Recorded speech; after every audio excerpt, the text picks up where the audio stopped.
नमस्कार, जय जय राम, जय सिया राम। मेरे प्यारे सभी दर्शकों, आज की इस वीडियो में मैं एक बहुत ही शानदार जबरदस्त कहानी में बताऊंगा। इस कहानी को सुनने के बाद अवश्य आपके जीवन में कुछ नए बदलाव होंगे, क्योंकि यह कहानी बहुत ही प्रेरणादायक इंस्पिरेशनल स्टोरी है। इस कारण से आप इस कहानी के अंत तक अवश्य बने रहेगा। आपने बहुत सारी कहानियां सुनी है, लेकिन आप इस कहानी को सुनने के बाद अवश्य आपके जीवन में कुछ ना कुछ तो बदलाव होंगे ही होंगे। तो चलिए हम लोग इस कहानी को बिना देरी किए शुरू कर लेते हैं। तो एक बार की बात है कि एक पति पत्नी, उनकी कोई औलाद नहीं थी, कोई संतान नहीं थी, और उन लोगों का जो घर था थोड़े से सुनसान जगह पर थे, लेकिन वहां से रास्ता निकलता था, जंगल के किनारे थे। उन लोगों के पास जो है धन दौलत जायदाद सब कुछ था। उसका पति चूंकि एक व्यापारी था, दूर नगर में करता था, लेकिन वहां से करने के उपरांत अपने घर को आता था। इसके घर से कुछ दूरी पर नगर था, लेकिन उसके घर के ठीक सामने ही एक जो है रास्ता निकलता था, और उस रास्ते से काफी लोग जो है जाते थे।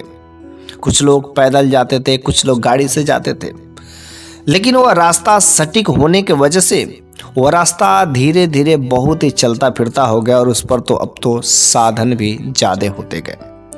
इतने ज्यादा जो साधन चलने लगे कि वहां पर बगल में ही एक जो बस का स्टॉपेज बना दिया जाता है।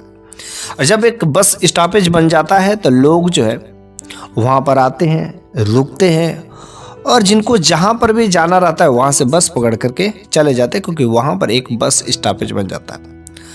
लेकिन दिक्कत ये हो गई थी कि जब कोई भी लोग जो है रात्रि के समय में टिकते थे तो उन्हें बहुत ही कष्ट, बहुत ही जो है समस्याओं को झेलना पड़ता था। पुरुष मर्द जो रहते थे किसी तरीके से झेल लेते थे, लेकिन जो स्त्रियां रहती थी उन लोगों के लिए बहुत ही दिक्कतें होती थी, समस्याएं होती थी। उस घर के ठीक सामने ही जो बस स्टॉपेज था वहां पर, और जो महिला हर दिन जो इस काम को देखा करती थी, उसका पति तो चूंकि घर से बाहर अपने व्यापार के लिए चला जाता था, घर पर तो रहता नहीं था, इस वजह से बाहर का ये सब चीजें नहीं देखता था, लेकिन यह रोज देखती थी।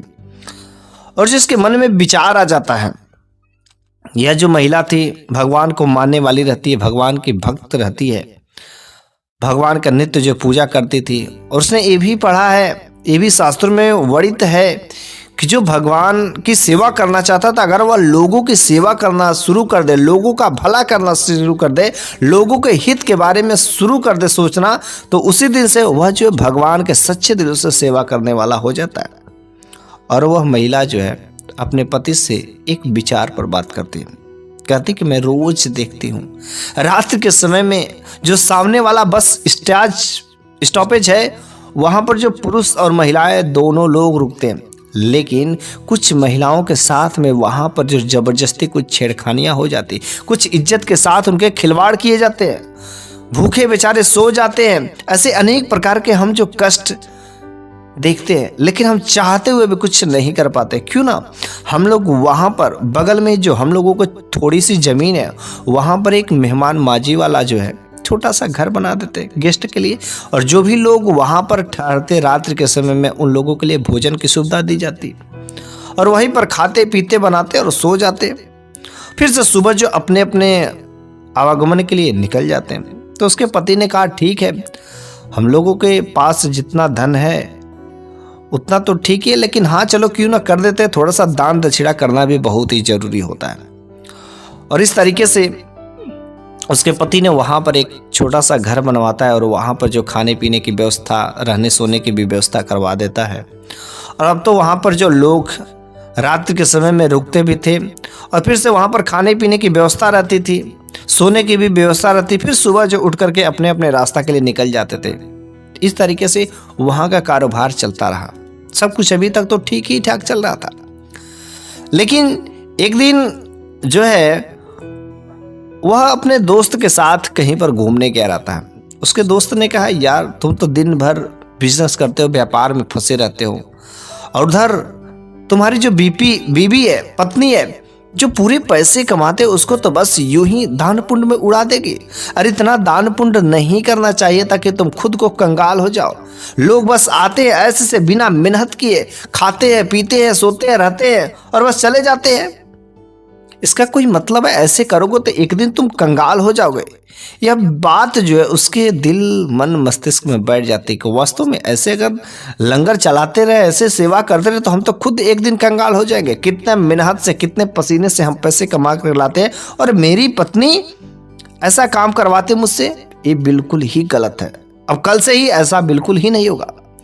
वह जो है उस दिन शाम को आता और अपनी पत्नी से कहता, देखो तुम्हारे कहने पर हमने एक काम शुरू किया था, मेहमान नवाजी वाला, गेस्ट वाला, बस स्टॉपेज के बगल में मैंने घर तो बनवा दिया, खाना पीने भी कर दिया, लेकिन अब बिल्कुल बहुत हो गया, अब ऐसा काम बिल्कुल ही नहीं होगा। अरे हम लोग ऐसे करेंगे तो कंगाल हो जाएंगे, गरीब हो जाएंगे, रोड पर भीख मांगना पड़ेगा। उसने कहा कि आप जो चाहते हैं, जो आपको उचित लगे वह करिए। और फिर वह जो है एक दिन उसका शटर क्लोज ही कर देता है। अब तो वहाँ पर लोग आते ठहरते, फिर से वही काम पुराना वाला शुरू हो गया। किसी को मच्छर काटता तो जो औरतें रहती, जो महिलाएं रहती, उन लोगों को कष्ट अलग मिलता, समस्याएं झेलती, उनके साथ उत्पीड़न होता, इस तरीके से फिर से होने लगा। लेकिन बेचारी वह महिला इस चीज को देखते हुए अब तो कुछ कर भी नहीं सकती थी। अपने पति से कैसे कहे, क्योंकि एक बार तो करके उसके पति ने बंद ही कर दिया, अब करे तो करे क्या।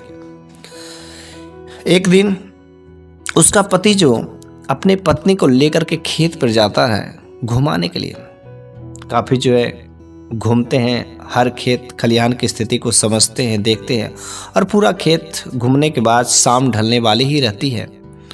तो उसके खेत के पास में एक जो कुआं रहता है, और वे दोनों वहां उस कुएं पर जाकर के बैठ जाते हैं।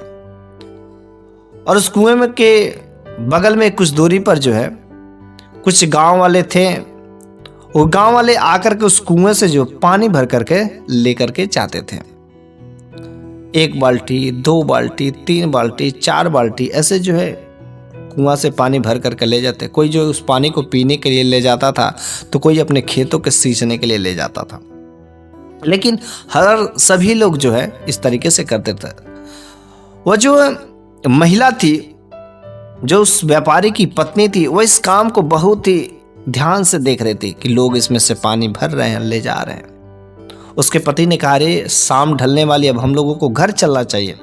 उसने कहा, थोड़ा देर और रुकिए ना, मुझे बहुत अच्छा लग रहा है। फिर से कुछ देर वह इंतजार करता है। इंतजार करने के बाद वह लगातार इस कार्यक्रम को, कुएं से पानी ले जाने की क्रिया को देखती रही। फिर वह कहता है कुछ समय बाद कि चलो अब हम लोग देरी कर रहे हैं, यहां पर नहीं रहना चाहिए, शाम ढल जाएगी। उसने कहा, थोड़ा देर और ठहरिए ना। थोड़ा देर और रुकता है। फिर से वह कहता है कि चलो ना यहां से चलते हैं, अरे शाम हो रही है, रात को चलेंगे क्या। 3 बार बेचारा कह चुका होता, लेकिन तो भी उसके वह कुआं से जो लोग पानी ले जा रहे थे बहुत ही अच्छा लग रहा था देख देख करके। और जब वह थक जाता है तो उसके आखिरकार गुस्सा आ जाता है और कहता है, तुम चलोगी कि नहीं चलोगी यहां से, मैं तुम्हें यहां पर अकेले ही छोड़ करके चला जाऊंगा, वरना घसीट करके ले जाऊंगा, चलो तुम यहां से। उसने कहा, आपको गुस्सा आ रहा है ना, मैं जिस चीज को देख रही हूं मेरे को एक चीज नहीं समझ आ रही है। उसने कहा, अरे भाई क्या तुम इस कुएं से क्या चीज देख रहे हो, क्या चीजें नहीं समझ आ रही, बताओ जरा मुझे भी। उसने कहा, मैं तभी से देख रही हूं कि इस कुआं के अंदर लोग बाल्टी डाल रहे हैं, फिर से पानी खींच रहे हैं और ले जा रहे हैं, और मैं तभी से देख रही हूं कम से कम सैकड़ों बाल्टी से भी अधिक लोग जो ले जाकर के पानी भर चुके, लेकिन ये कुएं का पानी खत्म क्यों नहीं हो रहा है। उसके पति ने कहा, तुम पागल हो क्या, एक कुएं का पानी कभी नहीं खत्म होगा, दिन भर रात भर लोग ढोते रहेंगे, लेकिन तो भी ये कुएं का पानी खत्म नहीं होने वाला है। ये पानी जो है पीने के लिए लोग ले जाते हैं, ये पानी जो सींचने के लिए ले जाते हैं, किसी हित के लिए ले जाते हैं, शुभ कार्य के लिए ले जाते हैं। इस वजह से भगवान का ये ऐसी महिमा है कि इस कुएं में का पानी कभी खत्म ही नहीं होता है।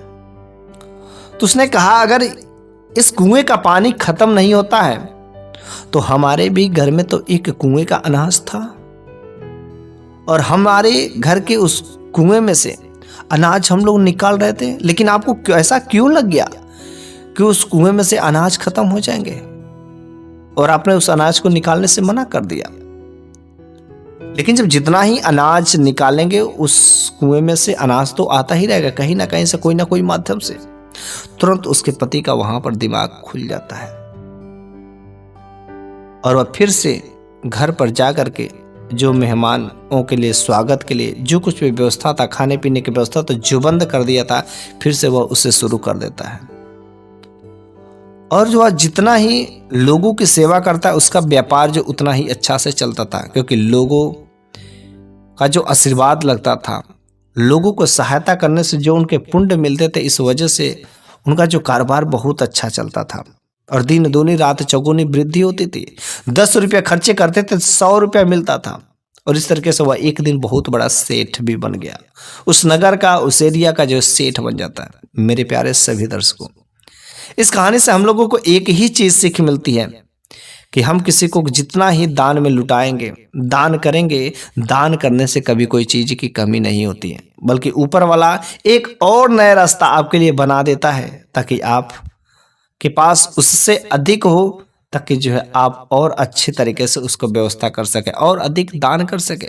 लेकिन मैं आप लोगों से पूछना चाहता हूं कि अगर आप भगवान को मानते हैं और भगवान का दिया ही हुए जो कुछ भी आज हमारे पास है सब उन्हीं के द्वारा दिया गया है, और उन्हीं के द्वारा दिया गया चीजों को उन्हीं में से थोड़ा सा अगर उन्हीं को समर्पित कर दे, लोगों में थोड़ा सा शेयर कर दे, थोड़ा सा दान पुण्य कर दे, तो कितनी अच्छी बात होती। किसी भूखे को भोजन खिला दे, किसी प्यासे को पानी पिला देते, किसी जरूरतमंद को दान देने से कभी आपके घर में जो धन का भंडार है कभी कम नहीं हो सकता। इसलिए हमेशा हम सभी लोगों को, कोई गरीब हो, कोई जरूरतमंद हो, कोई भूखा हो, कोई प्यासा हो, उन्हें भोजन या कोई याचक को जरूर ही हमें सहायता करनी चाहिए। सहायता करने से भगवान जो आपकी सहायता करने के लिए हमेशा खड़ा रहता है।